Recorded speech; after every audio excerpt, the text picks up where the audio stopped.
Baru asal usul nila. Asal usul ini mulana kutani lubis di Loko Pasaribu na bebo. Jadi magbadai lubis Loko Pasaribu. Roma Pasaribu di sapat to mapiring tu tahu si pinggan. Oh, jadi si Kutani lubis lubis. to. Oh. Iban nagabi tawi. Ro lubis di sapat to malusong to sila iban nagabi tahu si lusong. Ima asal usul di mulai di badan ni lagi. Alai mulai di badan ope, alan luar ni alan mulai di dasar ni na merbada ope, alan ni huzur do. Jangan luar ni huzur jumpa baho, naso ti pamaho.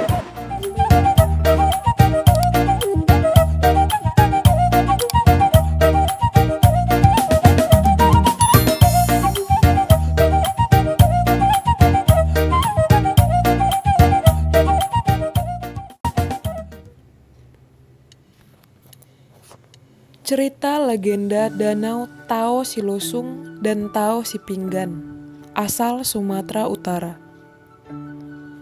Pada zaman dahulu di daerah Silaban, hiduplah sepasang suami istri yang memiliki 2 orang anak laki-laki. Si sulung bernama Datu Dalu dan yang bungsu bernama Datu Sangmaima. Ayah kedua anak laki-laki itu adalah seorang ahli pengobatan dan jago silat. Karena itulah, sedari kecil mereka sudah diajari untuk bersilat dan meramu obat-obatan.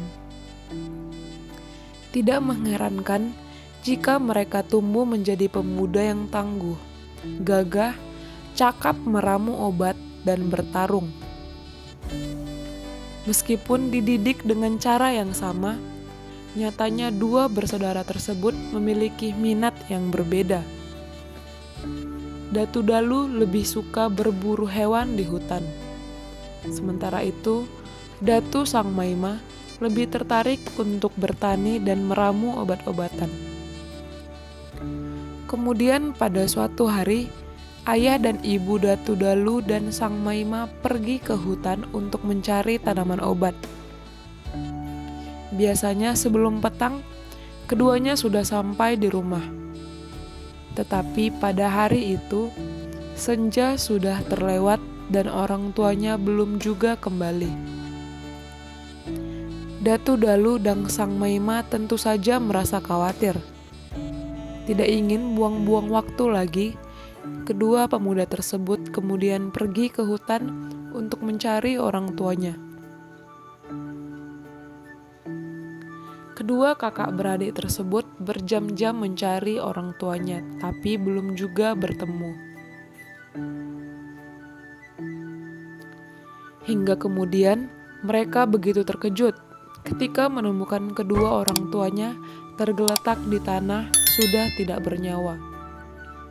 Rupanya mereka diserang oleh harimau ganas. Dengan sisa-sisa tenaga yang dimiliki, Datu Dalu dan Datu Sangmaima membawa pulang kedua orang tuanya. Setelah itu, mereka mengadakan pemakaman yang layak untuk ayah dan ibunya. Usai pemakaman, 2 orang pemuda itu membagi harta warisan peninggalan orang tua. Ternyata, orang tuanya hanya meninggalkan sebuah tombak pusaka. Tidak mau ribut-ribut, mereka mengikuti hukum adat yang berlaku, dan tombak tersebut jatuh ke tangan anak yang paling tua. Sepeninggal orang tuanya pula, Datu Dalu dan Sangmaima memilih untuk tinggal di tempat yang berbeda. Dalu memilih untuk hidup di Lobu Tala, sementara itu Sangmaima tinggal di Lobu Sipingga. Mereka juga masih melakukan kegemaran masing-masing. Si sulung setiap hari pergi berburu untuk memenuhi kebutuhan hidup, sedangkan si bungsu memilih untuk berladang.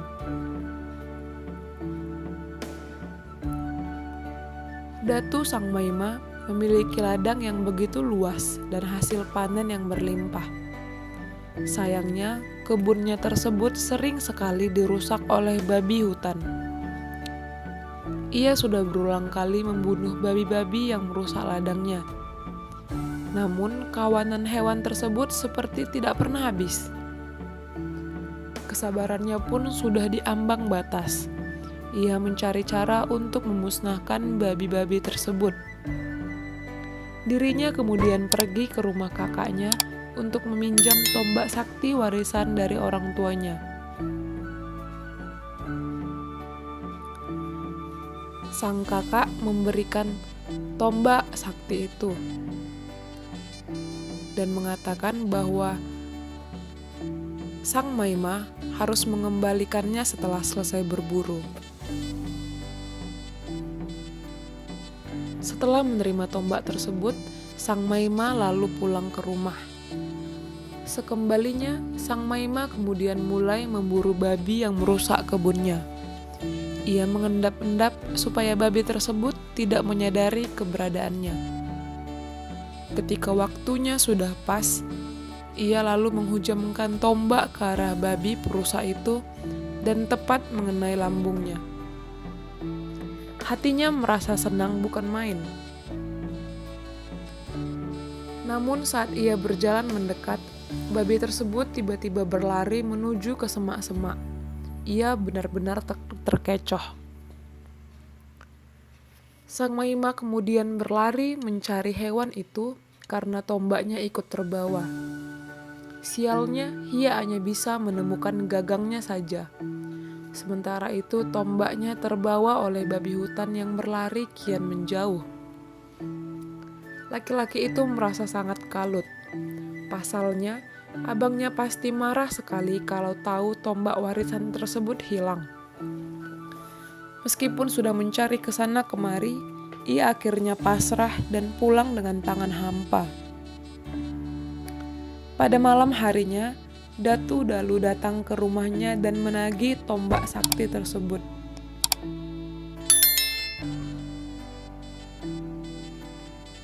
Sang Maima menjelaskan situasi yang terjadi.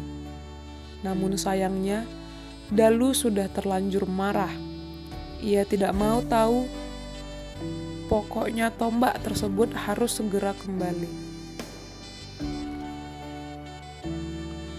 Pagi-pagi benar, Datu Sang Maima pergi ke hutan untuk mencari mata tombak sakti peninggalan orang tuanya. Hal itu dilakukannya karena dirinya tidak ingin keributan dengan abangnya semakin besar. Ia menelusuri jejak babi hutan tersebut. Akhirnya sampailah ia di tengah hutan dan berdiri di sebuah lubang besar mirip goa.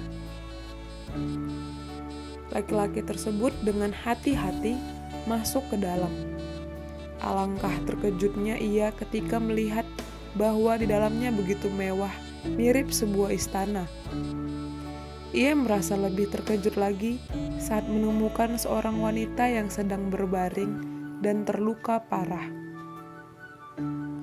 Saat Datu Sang Maima bertanya, ternyata wanita tersebut adalah jelmaan dari babi yang ditombaknya kemarin. Laki-laki itu kemudian merasa sangat bersalah dan berjanji untuk mengobatinya hingga sembuh. Dengan telaten, ia mengobati sang putri hingga sembuh. Setelah itu, ia pulang ke rumah abangnya untuk mengembalikan mata tombak yang hilang. Datu Dalu sangat bahagia sekali karena tombak sakti bisa ditemukan. Sebagai rasa syukurnya, ia mengadakan pesta besar-besaran dan mengundang banyak orang. Namun, ia tak mengundang Datu Sang Maima. Hal tersebut tentu saja membuat si bungsu tersinggung. Sang Maima merasa tidak terima.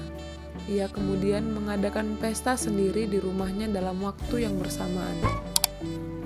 Ia bahkan mengadakan pertunjukan dengan mengundang seorang wanita cantik dan dihiasi dengan bulu burung, sehingga menyerupai burung erna.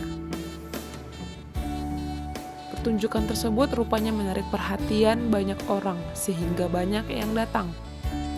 Di lain tempat, pesta yang diadakan oleh Datu Dalu sangat sepi. Setelah mengetahui apa penyebabnya, ia kemudian pergi ke rumah adiknya. Sesampainya di sana, lelaki tersebut minta tolong pada si bungsu supaya meminjamkan si wanita berbulu burung erenga padanya agar pestanya ramai. Sang adik menyetujuinya, tetapi dengan syarat sang kakak harus menjaga wanita tersebut dan tidak boleh hilang. Tanpa banyak berpikir, ia pun menyetujuinya. Namun ternyata ada udang di balik batu dari tindakan tersebut. Diam-diam, Sang Maima menyuruh wanita burung erenga tersebut untuk pergi pagi-pagi sekali, yang kemudian disetujui oleh sang wanita. Keesokan harinya, Datuk Dalu merasa cemas dan takut, karena ketika bangun, tidak mendapati wanita burung erenga di rumahnya. Ia pun bingung akan mengatakan apa pada adiknya. Tak lama kemudian, Datu Sang Maima datang ke rumah kakaknya dan berpura-pura untuk menjemput wanita butung erenga.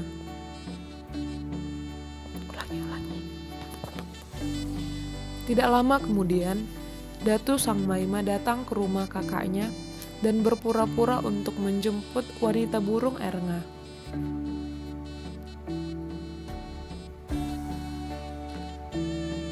Datu Dalu menjelaskan kepada adiknya bahwa wanita itu pergi dan ia tidak dapat menemukannya dimanapun. Sang Maima tidak terima dan tidak mau tahu. Pokoknya, sang kakak harus menemukan wanita burung erenga tersebut. Kakaknya bahkan sudah menawarkan uang sebagai pengganti, tetapi tetap tidak digubris oleh si bungsu. Hal tersebut kemudian memicu pertengkaran hebat di antara keduanya. Mereka saling menyerang satu sama lain. Dikarenakan memiliki ilmu yang sama, pertarungan pun menjadi seimbang. Di tengah pertarungan tersebut, Datu Dalu mengambil sebuah losung, lalu dilemparkan ke arah si bungsu. Beruntungnya, adiknya dapat menghindar dan losungnya terlempar hingga ke kampung Sang Maima. Ajaibnya, tempat jatuhnya losung tersebut kemudian membentuk sebuah danau atau tao yang kemudian diberi nama si losung. Di sisi lain, Sang Maima tidak mau kalah. Ia kemudian mengambil piring atau pinggan dan melemparkan ke arah kakaknya.